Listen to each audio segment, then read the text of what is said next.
Well, morning everybody. Christine Lawrence from The Graduate. 25 years in recruitment, 12 years of that interestingly more on apprenticeship recruitment before moving on to graduate. So quite a large scope from working with school leavers all the way through the education system, right the way up to people that have done a doctorate. So quite a lot of scope there. Could see from the conversations everyone was actually entering into this morning, there's an awful lot of interest from local business actually on the chat here. And one of the first questions I wanted to open to the panel was really about how important you think businesses are to the courses that you're running, and really how can that help how you shape to teach. So if I say your name and then you pitch in, it might be easier, or raise hand, otherwise we might all talk at the same time. So Patrice, if I start with you, what are your thoughts? I personally feel it is really, really important for for higher education, university, partially to connect with businesses. One way of doing that may be through internship. At the moment, we have many of our courses that basically allow students to have something like a 1 year internship in industry. That's one of the brilliant way, because we really want to build graduates able to to not to only have academic knowledge and hard skills, actually be able to actually bring that back in the industry, and then be able to fulfill most of the jobs that we have here within Northamptonshire. I think that's one good way of interacting with the businesses. Yeah, absolutely. Helen, what are your thoughts? Well, obviously we're coming at it from a point of view of teacher education, and we're involved in training teachers and working with teachers. In our project, we bring together training teachers and teachers. So I suppose what the businesses could really supply for us is that kind of real authenticity, kind of real world examples of how these things happen, how what we're doing in schools is relevant to the real world. Bridging that gap is really important. And I think when you bring a certain authenticity into the classroom, and we do it through our project work and our we've got this idea of being change makers and being involved in social innovation and making a difference in the real world, that suddenly it makes children's ideas blossom. They feel important, they feel relevant, they think they can make a difference, and they want to see themselves as change makers. That's really, really empowering. Okay. Yeah, brilliant. Emma, is there anything you'd like to add to that? Yeah, I would just echo what Helen and Patrice were both saying. We can't do this without businesses. We need not only, like Patrice said, the internships and that working relationship, but we also need to know what skills that they need. In terms of what should we be providing for our graduates so that they are employable, adaptable, flexible, and relevant people. I mean, that really leads me very nicely into my next question, which was, well done, thank you, which was really, how will changes in emerging technology shape the future of the courses you think that you can offer? Obviously, we've seen this last, 6 months, we've all had to adapt to things. We're all Zooming at the moment, or on Teams, or doing whatever we need to do to keep things going. And we don't know what the future is going to bring at the moment. So how do you think, from sort of teachers of our next generation, do you feel you can adapt the courses to meet the needs of what businesses or even our society needs? If I go to Patrice first. Fantastic. I mean, one thing we're doing while building many of our courses, we're actually interacting a lot with businesses to try to really figure out exactly what type of skill set they'll be looking for from graduates. And we mentioned earlier how in the next 20 years, I mean, we have 90% of jobs in the sector that will require some form of digital skills.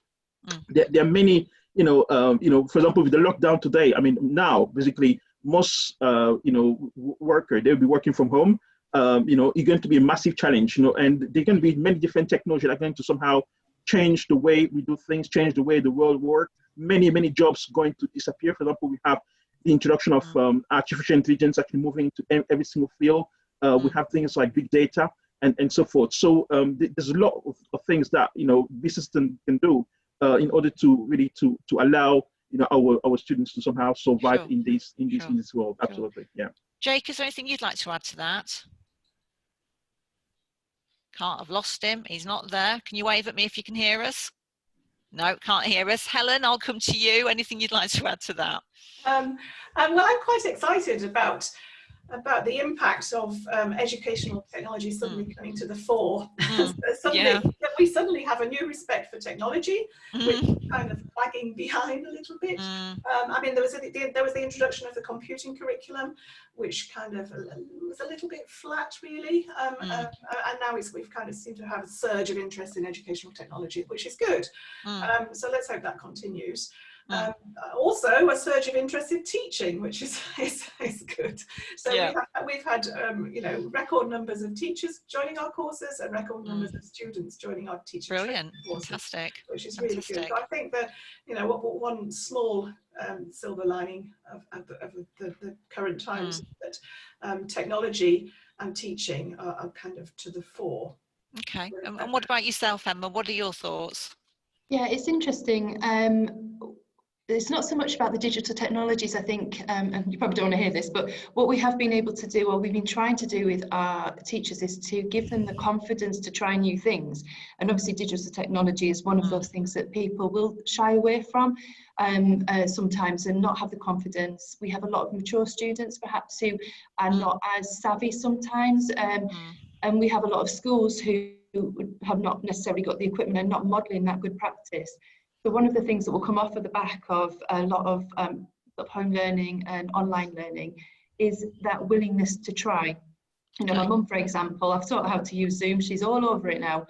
You know, so as long as we give them the skills to feel confident to try these new things, then they will model that to our children, to our trainee teachers, and it will grow itself. So it is here to stay, and it's something that we're embedding within our programs. Okay, so realistically then, how do you feel businesses could engage with you? So at the moment there's some fantastic businesses in our local community, and they want to get on board with this, helping shape the future of students, whatever age they may be, which will eventually affect their business and help them move on. So if you're looking at a business right now and they're thinking we could assist with something like this, with adding value to the curriculum, how can they reach out to you? How can they engage with you? I'll go to Emma first for a change. Oh, thank you. Yeah, absolutely. We would welcome any support, and I think the relationship with our local businesses is really important. Work placements are always something that we are desperate for across all of our courses, that real life learning. So if you are interested in having a student or an intern, like Patrice said, get in touch. You know, the Changemaker Hub, our school engagements team, even just the website, you'll find someone to contact, but get in touch with us. And offer us a placement, voluntary work. Come and visit, come and speak to our students on campus, and also get into our local schools as well. You know, for our secondary schools, those people moving into university, they might want to hear what the end product of their degree could be. So, you know, go and pitch to some local schools on their careers fairs and things like that would be my advice. Thanks, Emma. What about Patrice? Anything you'd like to add to that? Sure. I mean, I totally agree with Emma. You know, internship is really, really, really important, work placement. I would like to add, if it's possible for businesses to also come to our university to do a guest lecture, you know, so it is really important really to link sometimes the topic that we're covering in classrooms with what actually really happened in industry, to talk about their own experiences, you know, so because sometimes academics, I mean, not all academics have, you know, these previous work experience. You know, they might have actually carry on. They might have just had degree, literally be more theoretical. So we want to bring that more, you know, practical experiences like into classrooms. The next thing is basically research. We really want, you know, sometimes industry might have problems that they can't find solutions, and then we have, you know, academics, you know, researcher, you know, at university who actually have the tools, the techniques, the knowledge to actually be able to fix those problems. We're able to somehow work with industry. They bring the problems, and then we try to give those problems to some of our students. It can be our undergrad students or the master students to resolve those problems and come up with some real solution that are going to be so for you know, really support these employers. The next thing I would like to say is visit. I know with the COVID-19 situation at the moment, it's a bit difficult really to you know, to go to visit employers, but possibly things might get better if we're able to somehow allow our students to come to industry, to the company, to visit and see what infrastructure have, for them. I think that would be very, very useful. Absolutely. Okay, brilliant. And Helen, is there anything you'd like to add to that?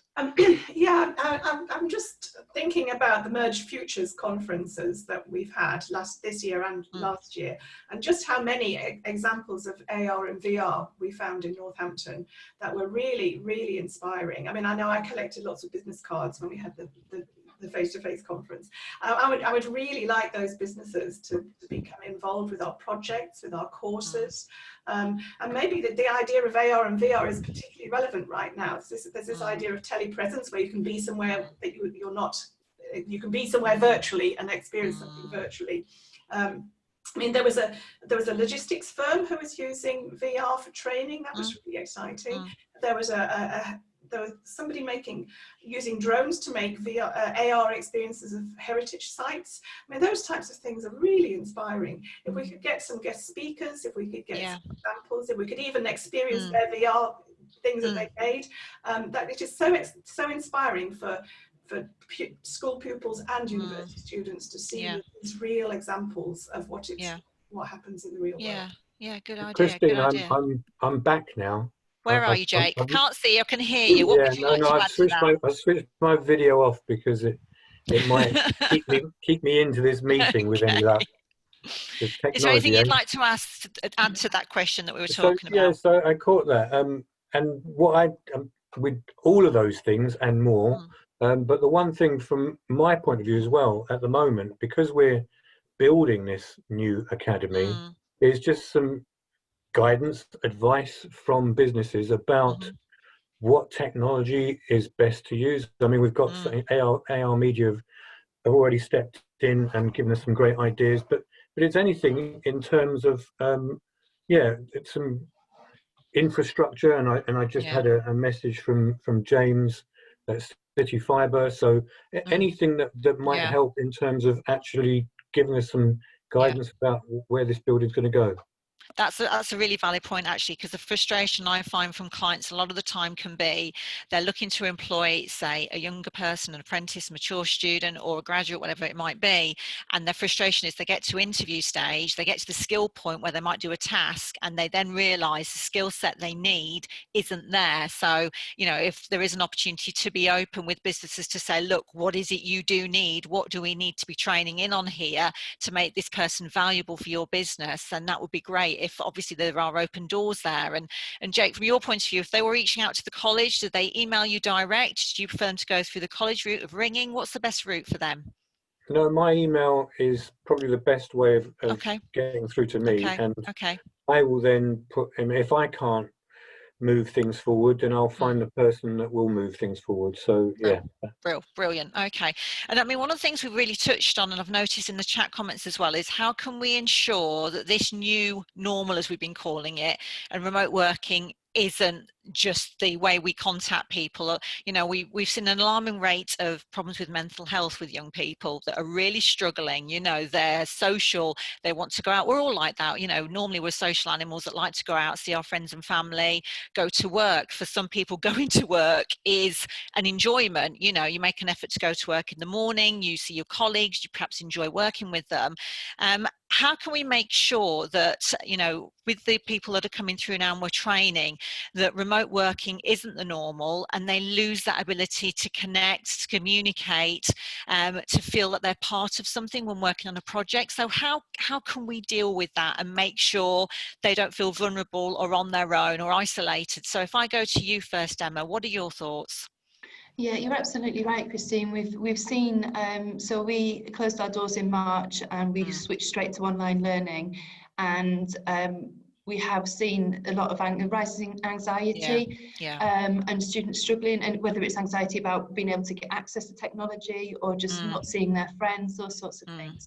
So the university is working very hard to make sure that this year all students have some face-to-face contact. So some students, obviously we're restricted by space, but we are ensuring that they're on site some of the time, face-to-face with lecturers and interacting with their peers. Now, when they're not doing that, we've been exploring a suite of tools that we can use to make things more interactive. So obvious ones like breakout rooms. So they're in rooms like this, maybe 6 of them, chatting over a topic. Things like Mentimeter, you know, Google Whiteboards, so that we're giving them tasks during the sessions which allow them to interact. We're also leaving our sessions open at the end. So you'll remember when you went to the college or school, you chat on the corridors, you chat in the playgrounds, you chat in the social areas. We're leaving our rooms open as that social area. So the lecturers will leave. I mean, we set it for like half an hour or an hour, whatever that we feel is appropriate. And then the room will then close later on. So if they wish to stay and they want us to stay, that's fine, we'll stay too. And they're allowed to have that little chat at the end to try and facilitate that social interaction that they so desperately crave. Sure. Okay. Jake, if I come to you from the college point of view, what are your views there? Yeah, I think it's much the same. I think we've gone to this blended learning approach where half of their timetable is in college in small groups and the other half is remote and probably in large groups. And we're seeing that actually working quite well in these very first few weeks. It looks like that approach seems to be working very well. Actually, what we've found, this is a kind of bizarre, kind of almost way of looking at it, is that some of the students who were struggling when they were in a class and getting lost in that class, and they may well have been high needs and may have had, you know, some form of autism or whatever, they actually have been flourishing in a remote session. Their concentration and their focus has been much more kind of regimented, if you like, and so therefore that's, you know, it's like almost a byproduct which we didn't even see coming, that that they actually flourished in that environment. So yes, there will be some who, and we're going to have to support them in every way that we can to make sure they engage, and that is one of the things that is right at the top of our agenda. Are the students who are working remotely, how engaged are they? That is a topic of conversation every week that I've got, and so I think yeah, we're going to have to keep an eye on that one. But it's interesting what the byproducts are as well. Yeah. No, definitely. If I jump to the last question, because I'm very aware of time, and Rich will probably start to frown at me or type in his chat room. Oh, you can carry on as long as you like, Christine. We've still got everyone here, so if everyone's happy to stay. Sure. Well, I'm aware of everyone's time is very precious. I mean, moving on from the training the talent, getting them to the stage that they're needed by, whether it be education or whether it be businesses, how can we make sure, and this is to everyone, that we retain that talent? We want to make Northamptonshire the hub of the country. You know, we have got the ability to do it. We've got some amazing companies here. Logistically, it's fantastic. So what we want to try and do now is make sure we're training them, and then we're getting them to a fantastic level that they're then adding value to our county. So how do you think we can make sure we retain them? We don't lose them to the buzz of London, for example. So, you know, what are your thoughts on that, and what we can do to make sure we keep them interested at remaining in Northamptonshire? And I'll go to Patrice first. What are your thoughts? I think it's going to be some form of collaboration shape with the employer. One thing we are somehow doing at the moment, and we're trying to connect with employer at the moment and schools, you know, secondary schools, you know, through competitions and things that you're actually able to start, you know, helping those students to think about going to university. I mean, we mentioned some of these things earlier in terms of you know, internship. You know, if the employer can actually be ready, you know, to allow our students to come and work for them.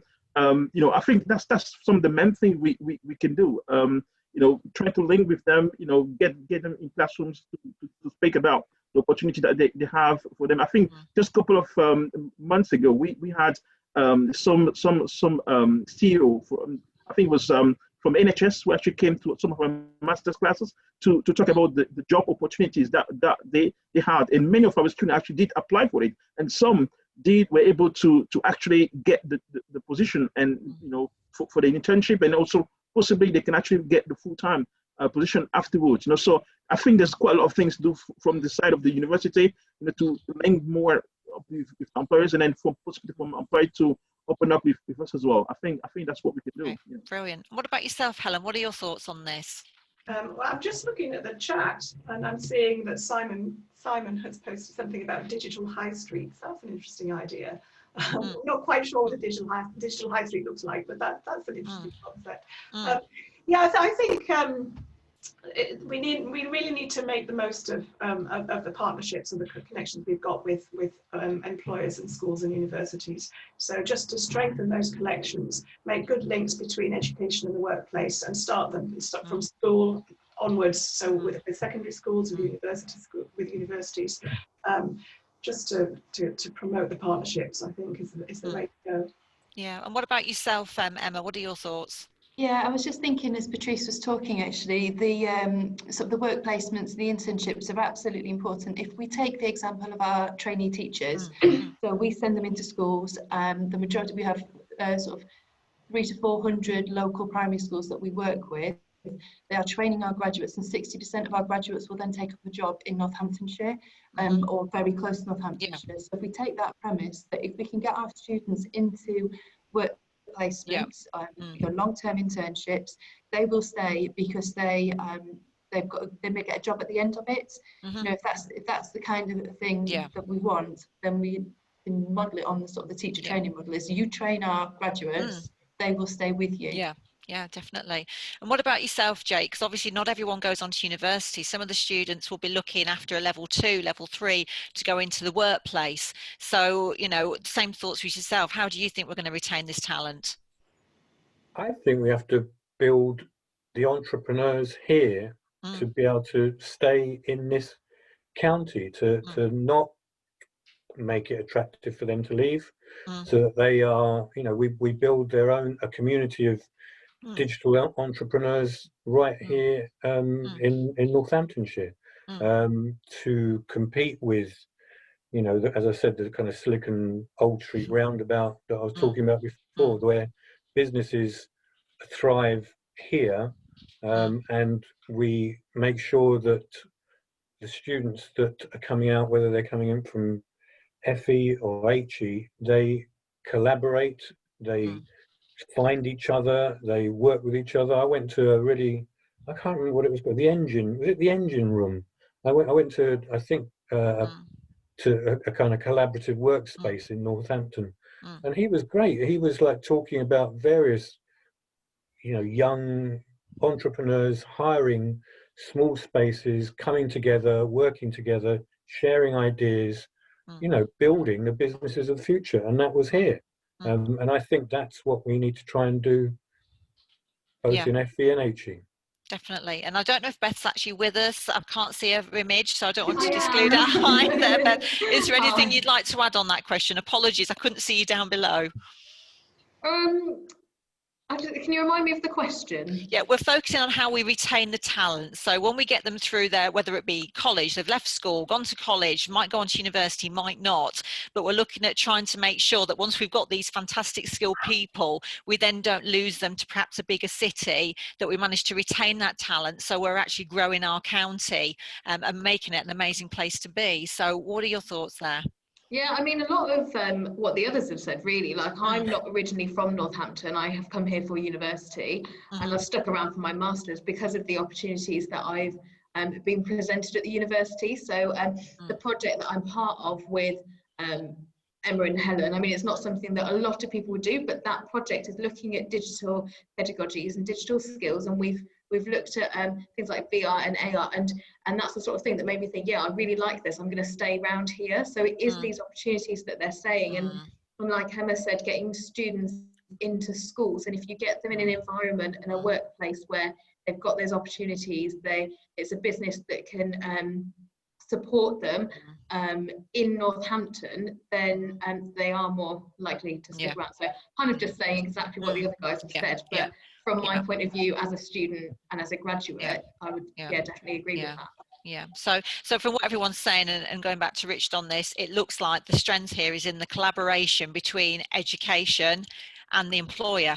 You know, if we get that right, if we get the training right, and then the employers are there to come on board and give some of their time, but also be giving advice on what they need, then that is going to be where the success is. We can retain the talent, we can get the people they need, and we can help strengthen their businesses as well. So this sounds to me like we just need a solid collaboration between all the education outlets and businesses in the area. And I think that's a really good place to end the panel discussion. Brilliant. Thanks, Christine. Okay, thanks for no hosting problem. that. That was fantastic. No problem. Thanks to all the presenters as well. There's been really some great interaction on the chat. So thanks for all the attendees today. I think lots of people have made contacts already through LinkedIn and other areas. So hopefully that will continue afterwards. And yeah, just thanks for everyone for getting involved with today. We could have had, you know, whole events on just individual sessions. It was so good. So hopefully people have been left wanting a bit more. And we've got our next event is October the 25th, I think it is. We'll be announcing that next week. It's all about digital diversity. So hopefully you'll all pop along to that one as well. So again, thanks for everyone for taking your time out for this. I know you've got day jobs as well, so really appreciate the effort you've put into it. So thanks very much. Cheers, everybody. Thank you. Bye. Bye.